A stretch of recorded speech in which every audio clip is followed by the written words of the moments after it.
അദ്ധ്യായം 2. അങ്ങനെ ആകാശവും ഭൂമിയും അവയിലുള്ള സമസ്തവും പൂർണ്ണമായി. 2. ദൈവം തന്റെ ജോലി 7-ാം ദിവസം പൂർത്തിയാക്കി. താൻ തുടങ്ങിയ പ്രവൃത്തിയിൽ നിന്നു വിരമിച്ച് 7-ാം ദിവസം അവിടുന്ന് വിശ്രമിച്ചു. 3. സൃഷ്ടികർമ്മം പൂർത്തിയാക്കി തന്റെ പ്രവൃത്തികളിൽ നിന്നു വിരമിച്ച് വിശ്രമിച്ച 7-ാം ദിവസത്തെ ദൈവം അനുഗ്രഹിച്ചു വിശുദ്ധമാക്കി. 4. ഇതാണ് ആകാശത്തിന്റെയും ഭൂമിയുടെയും ഉൽപ്പത്തിചരിത്രം. ഏദൻ തോട്ടം. 5.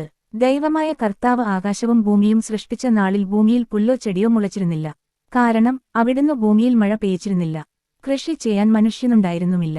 6. എന്നാൽ ഭൂമിയിൽ നിന്ന് ഒരു മൂടൽമഞ്ഞ് ഉയർന്നു ഭൂതലമെല്ലാം നനച്ചു. 7. ദൈവമായ കർത്താവ് ഭൂമിയിലെ പൂഴികൊണ്ട് മനുഷ്യനെ രൂപപ്പെടുത്തുകയും ജീവന്റെ ശ്വാസം അവന്റെ നാസാരന്ധ്രങ്ങളിലേക്ക് നിശ്വസിക്കുകയും ചെയ്തു. അങ്ങനെ മനുഷ്യൻ ജീവനുള്ളവനായിത്തീർന്നു. 8. അവിടുന്ന് കിഴക്ക് ഏദനിൽ ഒരു തോട്ടമുണ്ടാക്കി താൻ രൂപം കൊടുത്ത മനുഷ്യനെ അവിടെ താമസിപ്പിച്ചു. 9. കാഴ്ചക്കു കൗതുകവും ഭക്ഷിക്കാൻ സ്വാദുമുള്ള പഴങ്ങൾ കായ്ക്കുന്ന എല്ലാത്തരം വൃക്ഷങ്ങളും അവിടുന്ന് മണ്ണിൽ നിന്നു പുറപ്പെടുവിച്ചു. ജീവന്റെ വൃക്ഷവും നന്മതിന്മകളെക്കുറിച്ചുള്ള അറിവിന്റെ വൃക്ഷവും തോട്ടത്തിന്റെ നടുവിൽ അവിടുന്ന് വളർത്തി. 10.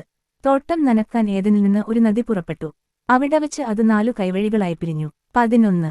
ഒന്നാമത്തേതിന്റെ പേര് പിഷോൺ. അത് സ്വർണത്തിന്റെ നാടായ ഹവില മുഴുവൻ ചുറ്റിയൊഴുകുന്നു. 12. ആ നാട്ടിലെ സ്വർണം മേൽത്തരമാണ്. അവിടെ സുഗന്ധദ്രവ്യങ്ങളും പവിഴക്കല്ലുകളുമുണ്ട്. 13. രണ്ടരത്തെ നദിയുടെ പേര് ഗിഹോൺ, അതു കുഷെന്ന നാടിനെ ചുറ്റിയൊഴുകുന്നു. 14. മൂന്നാമത്തെ നദിയുടെ പേർ ടൈഗ്രീസ്. അത് അസീറിയയുടെ കിഴക്കുഭാഗത്തുകൂടി ഒഴുകുന്നു. 4-ാമത്തെ നദി യൂഫ്രഡിസ്. 15.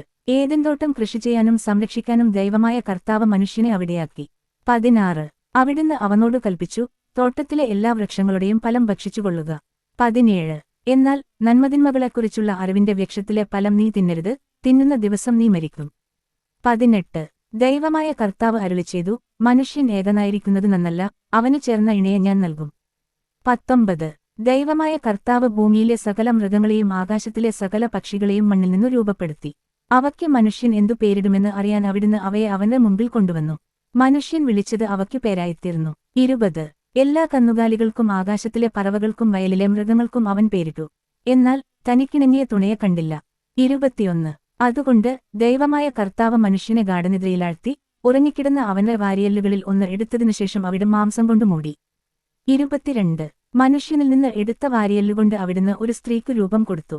അവളെ അവന്റെ മുമ്പിൽ കൊണ്ടുവന്നു. 23. അപ്പോൾ അവൻ പറഞ്ഞു, ഒടുവിൽ ഇതാ എന്റെ അസ്ഥിയിൽ നിന്നുള്ള അസ്ഥിയും മാംസത്തിൽ നിന്നുള്ള മാംസവും നാരിയിൽ നിന്ന് എടുക്കപ്പെട്ടതുകൊണ്ട് നാരിയെന്ന് ഇവൾ വിളിക്കപ്പെടും. 24. അതിനാൽ പുരുഷൻ മാതാപിതാക്കളെ വിട്ട് ഭാര്യയോട് ചേരും, അവർ ഒറ്റ ശരീരമായിത്തീരും. 25. പുരുഷനും അവന്റെ ഭാര്യയും നഗ്നതായിരുന്നു, എങ്കിലും അവർക്കു ലജ്ജ തോന്നിയിരുന്നില്ല.